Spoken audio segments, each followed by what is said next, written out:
So this is the Study Abroad and Exchange Unit webpage, which QUT has actually created for all students who are looking at doing a semester or 2 semesters with them. It provides you with a very good overview of the units that you can do while you're there, and it gives you also a really nice layout here where you can actually filter the units depending on the criteria that you're looking for. So, for example, if you are a postgraduate student, you just need to, okay, first of all, have a look at the faculties. So we're just going to select science and engineering in this case. We can then filter it even more with the study level. So, for example, if you're a master's student, please pick postgraduate. If you are a bachelor student, please pick undergraduate, okay? For this example, I'll just stick to postgraduate. And you can have a look at the different semesters available, semester 1, semester 2. And then if you want to filter it even more, you can go and have a look at the different schools or faculties available here and select the most suitable school for your case. You can also just put in a keyword if there's a specific unit that you're looking for. Feel free to add the keyword there and see what pops up. In this case, I'm not going to add anything yet. I just want to show you that there are, in this case, for a postgraduate student who would like to do a semester at QUT starting in July, there are 37 options in the engineering and science faculty. So we've got mobile networking engineering, asset and facility management, so on and so forth. Have a look at the course code here. Now, this course code, it reflects whether a unit is a postgraduate or a undergraduate unit. Any unit ending with N would be a postgraduate unit. If that course code ended with a B, then it would be a undergraduate level class or a bachelor level unit. So have a look and make sure that when you are selecting courses or units that you're aware of the level of the unit involved. If you click on that specific outline here, it will give you more information about the unit. So here it goes.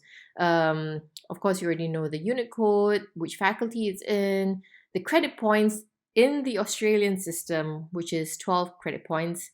Generally, this would equate to about 7.5 ECTS, but it might differ depending on the university. So it's always best to check with your contact about the actual ECTS credit points for that specific unit. Here it also shows you which teaching period is available, the dates, and the locations, because some universities have multiple locations with different campuses. So also keep that in mind. Don't have a look at this field where it states fees, because those are meant for students who are doing the full degree program at the university. So here, this unit outline is not available, and it doesn't give you much information about the prerequisites or anti-requisites. Let's go back to see if we can find another example with a better overview. So for network systems,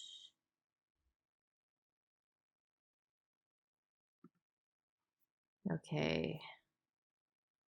Here it gives you important information about the prerequisites, which is basically the units that you would need to have done at your home university. So previous knowledge that you've already accomplished, where you've already done the exams and you passed, in order to be able to do this particular unit. Anti-requisites are basically units that you're not supposed to do at the same time or not together. So keep that in mind as well. If there are no unit outlines available here, you can always contact us and we'll connect with our colleagues at QUT, and they'll be able to send over the latest unit outlines for you. But here in this case, they have a pretty good overview. of what is expected in this particular unit, the learning outcomes, so basically the main themes that will be touched on, um, also how you would be assessed, so the marks that you get, how would you be given the marks.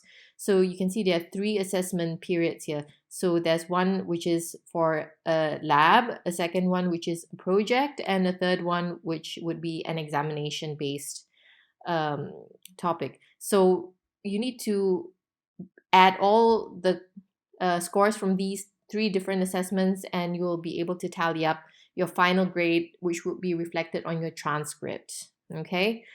All right. So I think that is a pretty good overview, or to give you an idea of what you need to do and to keep in mind when you are looking at units for studying abroad at QUT.